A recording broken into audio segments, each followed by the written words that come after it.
itu minimal 60 halaman menurut aturan UNESCO ya. Berarti aslinya itu sekitar 50 halaman A4 1,5 spasi ya.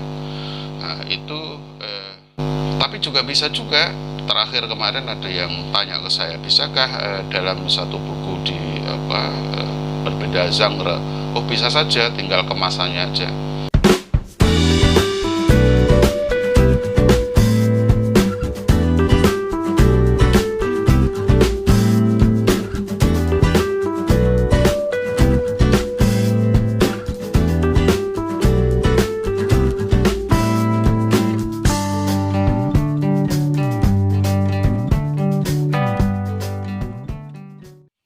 Assalamualaikum warahmatullahi wabarakatuh.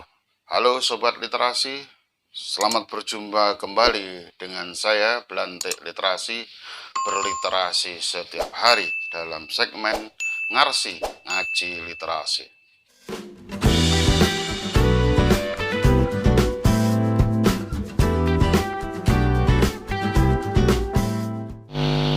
Baik, genre artikel dalam buku bisa sama atau beda. Begini, misalkan saja Bapak Ibu, dalam buku itu bisa saja satu genre artikel semua isinya. Misalkan dari buku itu minimal 60 halaman menurut aturan UNESCO ya. Berarti aslinya itu sekitar 50 halaman A4 1,5 spasi ya. Nah, itu jadi sejumlah halaman itu Bapak Ibu itu menulis tentang beberapa bagian ya. Itu mungkin artikel opini semua. Jadi kalau opini semua berarti anggap aja 20 artikel misalkan. 20 artikel itu bisa disusun sedemikian rupa, dikelompokkan sehingga menjadi buku. Itu bisa ya. Atau mungkin reportase semua.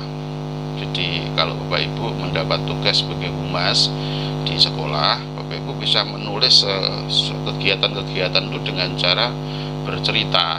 Jadi di sana ada kisah menerima tamu dari mana, itu ada reportase, menulis reportase juga ada. Nah, tapi juga bisa juga, terakhir kemarin ada yang tanya ke saya, bisakah dalam satu buku di berbeda genre? Oh, bisa saja, tinggal kemasannya aja. Kemarin ada yang konsultasi, kemudian disitu kayaknya akan ada reportase sama artikel. Insya Allah bisa. Jadi tinggal mengemasnya aja. Perlu dikelompokkan mana yang artikel, mana yang reportase. Tinggal begitu saja. Bisa ya. Jadi begitu Bapak Ibu, sehingga tidak usah khawatir kalau misalnya berniat menulis buku. Bagi yang belum, monggo. Tapi yang lebih bagus itu satu genre, itu akan lebih bagus ya. Baik, sehingga nanti Bapak Ibu bisa menulis kayak begini, buku berdasarkan genre, buku genre fiksi bagi yang suka novel, kumpulan cerpen, puisi, kumpulan drama, dongeng, komik ya. Kemudian ada cergam. Nah, apakah bisa ini? Bisa. Tahun kemarin tahun lomba menulis buku tahun 2020 kalau nggak begitu, itu ada salah satu pemenang di Surabaya itu, seingat saya juara, nah kalau nggak nomor 2 ya ketiga ya, untuk menulis buku itu fiksi. Jadi buku fiksi itu ya. Yang juara 1 itu ada, itu kumpulan artikel ya, dari sebuah SMP saya kenal, saya tahu itu di mananya ya. Tapi yang jelas satunya itu ada fiksi ya, saya ingat itu. Kebetulan saya jadi jurinya juga. Baik, kemudian yang buku yang genre non fiksi, Bapak Ibu bisa aja menulis tentang ini, kumpulan esai praktik mengajar atau mendidik. Itu dikumpulkan begitu, baik bagaimana praktik mengajar yang terbaik tentang media, materi, metode, evaluasi. Itu udah sak buku Bapak Ibu. Semua orang bisa ini punya praktik baik juga kan dalam hal mengajar dan mendidik. Kalau mengajar tentu mulai materi, metode, kemudian bisa saja media, kemudian ditambah dengan evaluasi. Lah mendidik kan banyak sekali, kalau ketemu anak yang dablek, anak yang bandel, anak yang sewotan, ada yang ngantuan, itu bagaimana mendidiknya, itu bisa ditulis, diceritakan, mudah saja. Kemudian autobiografi. Nah, ini Bapak Ibu bisa bercerita kisah hidup masa dulu sampai sekarang itu bagaimana kok bisa jadi guru. Nah, kalau saya sih sedang menulis itu dalam waktu yang panjang nanti, karena saya dari desa sekarang sudah diberi anugerah yang luar biasa menjadi dosen, gitu bagi saya sudah lompatan yang luar biasa. Saya dulu angon kerbau gitu ya di desa, sekarang sudah jadi seperti ini. Ini bagian catatan biografi saya. Bapak Ibu bisa menulis hal yang sama. Kemudian catatan harian atau perjalanan. Bapak Ibu yang suka perjalanan jauh itu bisa membuat catatan harian perjalanan. 2 hari lalu Wijaya Kusumah atau Om J, blogger itu mengundang saya untuk menyaksikan bedah bukunya. Jadi belajar di negeri panda yang lucu. Jadi perjalanan di Cina ditulis dalam catatan perjalanan. Kemudian ensiklopedia, karya ilmiah, buku daras atau buku teks, dan buku panduan. Ya, buku panduan ini banyak sekali. Bagaimana merawat kuku, bagaimana merawat rambut, bagaimana merawat kumis misalkan, itu bisa. Ya, yang tentu saja yang menarik Bapak Ibu ya, jangan yang biasa-biasa saja. Jadi apakah ini bisa lakukan? Insya Allah bisa. Bapak Ibu kan jagonya mendongeng ya. Ini sedikit dari buku ber-ISBN saya. Ini ketika belum saya pindah ya Bapak Ibu. Sekarang sudah saya pindah di belakang saya itu. Ini beberapa saja. Ini belum komplit ya. Kalau sehingga di belakang saya sudah menjadi lebih komplit. Baik, hanya ada kuncinya Bapak Ibu. Ketika Bapak Ibu itu menulis, sejatinya ini penting untuk diingat dalam menulis buku, bahwa hakikatnya menulis itu berekspresi dan berkomunikasi. Nah, berekspresi itu apa? Yakni seorang komunikator itu mengekspresikan sesuatunya. Ini baru nyampe ke sini, menyampaikan apa? Mengekspresikan apa? Pesan. Dia menulis itu sesuatu yang dia yang dia inginkan untuk ekspresikan. Nah, setelah itu harus berkomunikasi. Jadi yang penting itu menulis itu berkomunikasi. Jadi Bapak Ibu kalau menulis itu melakukan encoding, menjadi membuat pesan, jadi buku di sini. Nah, buku ini akan diterima oleh pembaca atau penerima komunikan. Itu dia melakukan decoding. Itu teorinya begitu. Jadi dalam decoding ini pembaca, penerima itu akan melihat tulisan Bapak Ibu, bisa enak atau tidak begitu. Kalau ada enak berarti lancar komunikasinya, bahasanya enak, strukturnya enak, kemudian idenya menarik, itu jadilah buku itu diterima dengan baik ya. Tapi ada juga yang mengalami gangguan atau noise. Jadi tidak bisa nyampe ke penerima itu karena apa? Mungkin aja bahasanya bulat gitu. Terus logikanya agak masuk ya. Kemudian idenya juga membosankan ya, tidak baru yang udah lama masuk lagi gitu. Nah, itu memengaruhi bagaimana nanti masuk ke penulis, responnya itu. Baik buruknya respon membaca itu bergantung pada bagaimana pengirim atau komunikator itu menyampaikan tulisannya lewat buku. Mengatakan Bapak Ibu, jadi ada respon dan jadilah umpan balik. Apakah yang ditulis itu manis dan tidak manis, itu bergantung apa yang semula memang ditulis.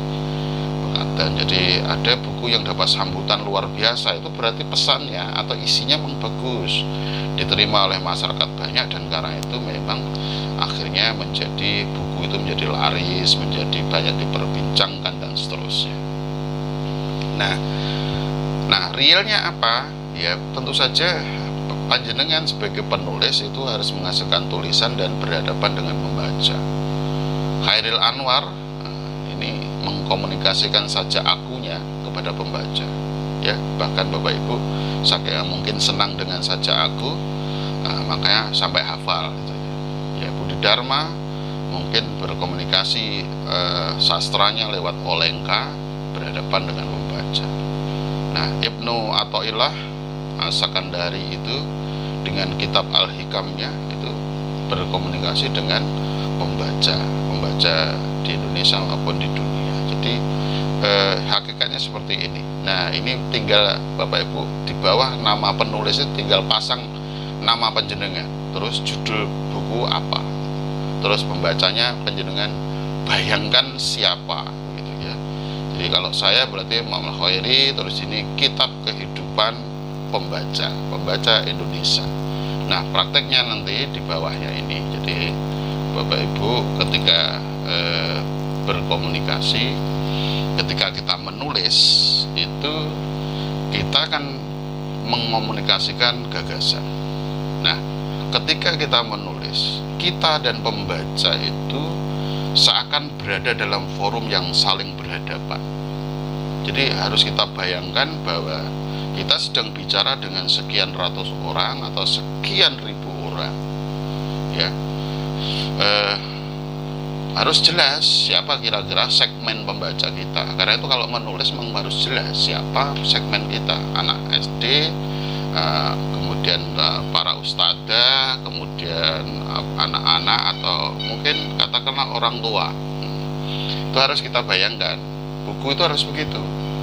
Harus kayak katakanlah buku saya yang terakhir ini ya. Ini saya diminta oleh penerbit itu untuk memfokuskan pembaca saya itu maksimum usia 40 ya. Usia antara 35-40 itu maksimum. Jadi tidak bisa untuk beliau-beliau yang senior-senior. Mengapa? Ya, satu sisi itu harus membangkitkan semangat hidup, motivasi dan seterusnya, tapi di sisi lain itu menghayati hikmah kehidupan. Nah, tentu itu memengaruhi bahasa saya seperti apa, pendekatan saya seperti apa dan seterusnya. Nah, alhamdulillah bukunya udah selesai. Silakan kalau Bapak Ibu ingin membaca, kira-kira nanti kalau mau lihat bukunya kira-kira semacam ini ya. Ini bukunya hitam, kitab kehidupan, minum kopimu, baca dirimu, temukan fitrahmu, hayati hidup baru ya. Ini buku yang masih grace ya, silakan ya. Tapi ketika saya menulis harus saya bayangkan saya bicara dengan orang banyak. Nah, materi tulisan tentu harus selaras dengan kebutuhan audiens atau pembaca. Jadi karena saya suruh bayangkan tadi, saya harus memilih materi yang cocok dengan mereka. Ini sudah berpikir tentang apa yang dibutuhkan mereka. Jadi kalau resep buku yang laris itu adalah buku yang akan dibutuhkan membaca ya. Jangan menulis dirinya sendiri saja. Ini menulis buku yang insya Allah akan dibutuhkan membaca. Ini baru akan mendatangkan banyak membaca ya. Kemudian pengorganisasiannya juga harus bagus. Ini harus diatur runtut macam-macam. Bahkan misalkan kayak begini, ini ada yang banyak komentar ini.